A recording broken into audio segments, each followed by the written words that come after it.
अर्जुन ने कहा ठीक बात है, और फिर अर्जुन ने अपने गुण गाना आरंभ कर दिया। भगवान ने कहा ठीक है, तुम मर गए, अभी भोग पूरा हो गया, चलो।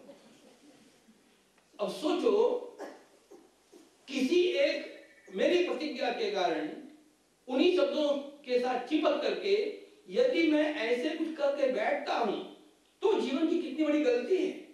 लेकिन इस समय मुझे क्या करना चाहिए और क्या नहीं करना चाहिए, इसका निर्णय करने की क्षमता उसी को प्राप्त होती है जिसका विवेक निरंतर जागृत है। How to decide on this valuable moment, भगवान श्री कृष्ण इसलिए माहिर है, और इसीलिए भगवान श्री कृष्ण कहीं पर भी असफल नहीं हुए। भगवान श्री राम जीवन में कहीं पर भी असफल नहीं हुए, क्योंकि किस समय क्या करना चाहिए भगवान स्वयं इसको जानते हैं, विवेकी है। और इस विवेक के ही अभाव में अनेक बार हमारे राजपूत राजा हारते गए।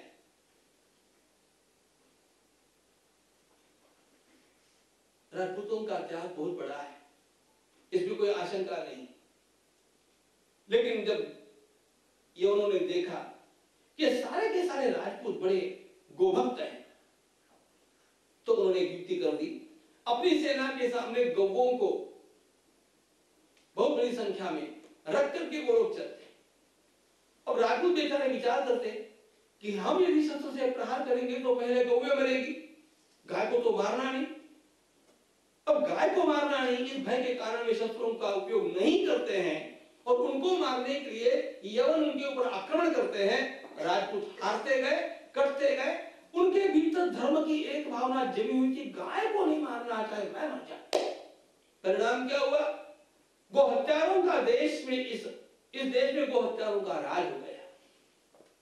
और विवेकी छत्रपति शिवाजी महाराज, जो अफजल खान ने उनके लिए शर्त रखी कि मैं आता हूं चर्चा करने के लिए, लेकिन मेरी सेना को गोमांस का भोजन मिलना चाहिए। शिवाजी ने अपने सेनापति से कहा व्यवस्था करो। जबकि शिवाजी महाराज गो ब्राह्मण प्रतिपालक का वृत्त लेकर के चले थे, उनका व्यवस्था करो।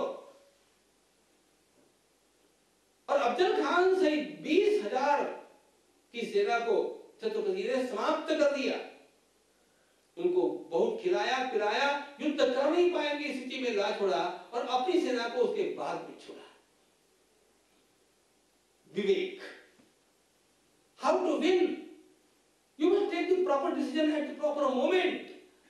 और ये बात ध्यान में आने के लिए बहुत सारी बातों का आकलन होना चाहिए, और जिन बातों का आकलन हमें होना चाहिए, उन बातों में, उन ग्रंथों में सर्वश्रेष्ठ है महाभारत। महाभारत, मैं तो कहता हूं कि महाभारत कथाओं का ग्रंथ है नहीं, इट इज ब्रेनस्टॉर्मिंग प्रोग्राम। यदि कोई महाभारत का श्रवण करता है तो मनुष्य को किस प्रकार की स्थिति में कैसे निर्णय लेने चाहिए, इस क्षमता की उसकी वृद्धि होती है। विवेको वर्धते महान, उसका विवेक बढ़ता है। और भगवान वेदव्यास जी महाराज ने इसी दृष्टि से उन सारी की सारी घटनाओं को हमारे सामने रखा है। केवल इतिहास का वह श्रवण नहीं है, all complications of human life and all types of nature we see it.